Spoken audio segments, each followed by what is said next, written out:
Hi, I'm Diane. Dayton. We're at the 23rd Annual Berks Jazz Fest in Reading, Pennsylvania.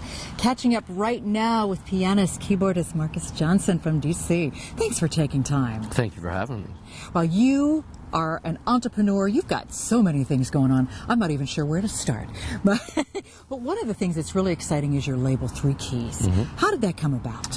When I was in law school, well, actually, it came out of bad experiences in the music industry early on in my career, which prompted me to go to law school, get my law degree and my MBA.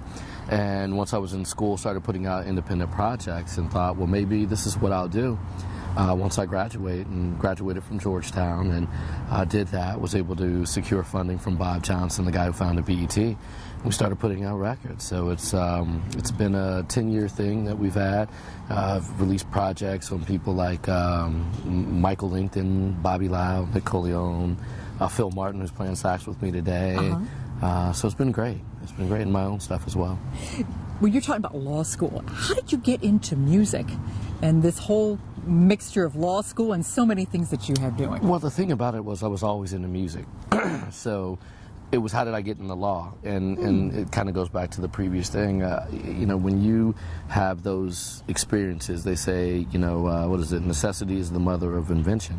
And you recognize where you are and what you can do. And my parents always taught me with limitless possibilities. And all my brothers and sisters are doctors and lawyers as well. So it was easy for me to see the path of law school, business school, and how it was complementary to the music business, which is, you know, what we're in. I mean, when you look over here and you see the restaurants, you see a downtown center that's buzzing for 3 to 4 weeks, you see people selling vending and merchandise and things of that nature and selling tickets. It's not just about the music performances, but it's about the lifestyle that is jazz. And, you know, when you can put that together, there's so many other things that you can do to complement, where you're not, you know, a doctor and necessarily doing music or business. I would argue they're in business as well, but, you know, you can put it together for the lifestyle. It is fun for you to be playing, isn't it? How do you feel on stage when you're performing? You know what? It's one of those things where you hit a zone. I remember one of my buddies, the late Wayman Tisdale, his first record was In the Zone. And I also played sports in, you know, high school, college. And, you know, one of the things that, you know, you notice is that when you have to focus on getting a ball in the basket or shooting a goal or passing to someone, it's very synonymous with the idea, or analogous to the idea, of being up on the stage and passing a chord off to a saxophone player or a guitar player. And you see the audience buzzing and, you know, you're paying attention to everything all at once. However, you're still 2 hands and a mind right here getting your groove on. And it's incredible. I play with my eyes closed most of the time because it opens my ears up when I can focus on, you know, what I'm hearing more so than what I'm doing, and it's incredible. How would you define your style? My style of music is something that just goes like this. As long as you're moving your neck, the neck factor, that's really, that's all it is. I think one of the reasons we have so few, you know, smooth jazz stations right now, they try to format it. They try, oh, this is this, and it's not. Because you can go down the hallway, hear another group, and love it. And again, jazz is one of those rare, and music in and of itself is a rare industry where you have people that like multiple styles. It doesn't have to be the same. And as a matter of fact, if it sounds the same, it's boring, and boring always fails. So, you know, a little DC bounce in it, you know, from where my hometown and everything like that. And then just experiences. There's a lot of Latin tinge in my stuff, especially now with Más Que Nada and Road to Los Sueños. But yeah, I'd say it's a mixture of just that neck factor, urban groove, and instrumental R&B-ish. Yeah. Let's talk about the whole concept of flow. Well, flow is an acronym that means for the love of. 2007, I started putting out CDs under the Flow banner. I recognized that people weren't necessarily buying music based on who the artist was, but they were buying it on the functionality. And so I thought about putting out a series which was, you know, just lifestyle based. So we put out Flow Romance, for the love of romance, Flow Standards, which was a straight ahead jazz CD that I did, which is for the love of standards, and Flow Chill, which is like a chill out lounge CD.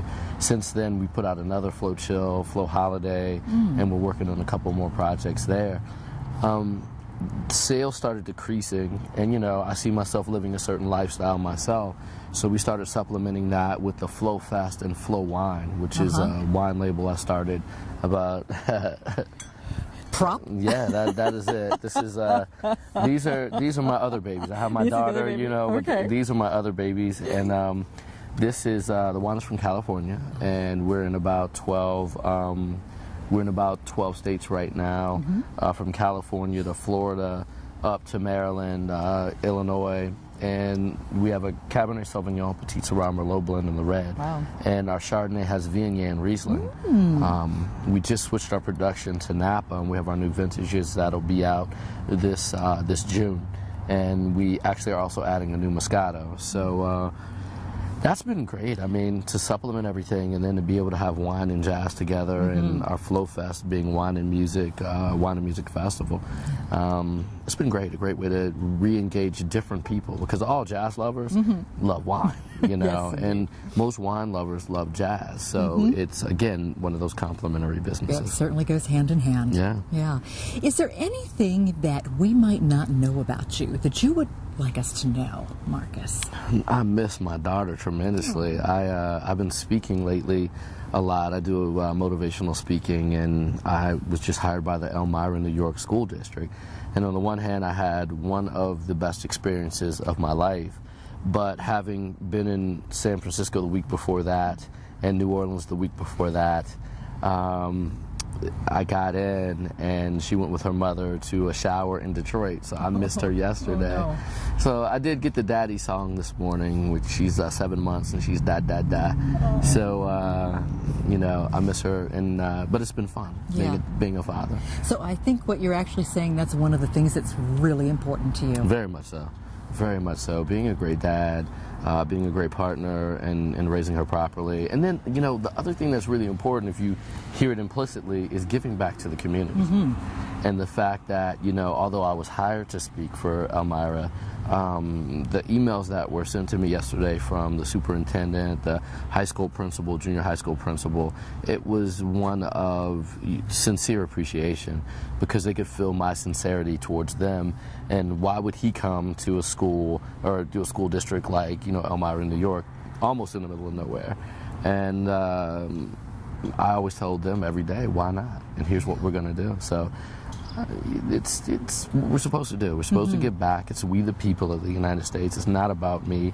And it's about having fun and maximizing every day and making your business, your personal life, your spiritual life, more perfect. And it's passing that love and passing that joy on to everybody, right? Yeah, and I hope that little one, her name is Chase, I hope she gets it as well. Oh, that sounds wonderful. Thank you for taking time It is today. my pleasure, absolutely. Can't wait. Can't wait to hear your show this afternoon here at Berks. I'm looking forward to playing. I can't it'll wait. be fun. I cannot wait. Yeah. We're coming to you from the 23rd Annual Berks Jazz Fest in Reading, Pennsylvania. First record, Lessons in Love. Hard to believe that was 17 years ago. What I used to do was I'd get out of class at Georgetown at 3. I'd hit the law library at 3:30. I'd study till it closed at midnight. And they had a reading room that stayed open till 2. And I go down there and study. So I needed something to keep me awake on the way home. So I listened to 93.9 in D.C. And I heard this Biggie Smalls commercial, and it had this beat, and I was like, oh my goodness gracious. And it was just, Well, if you're from DC, and if you know about DC, that everything has a Chuck Brown, Go-Go DC bounce in it. So, it's one of those things where it just turned into this by the time I sat down at the piano.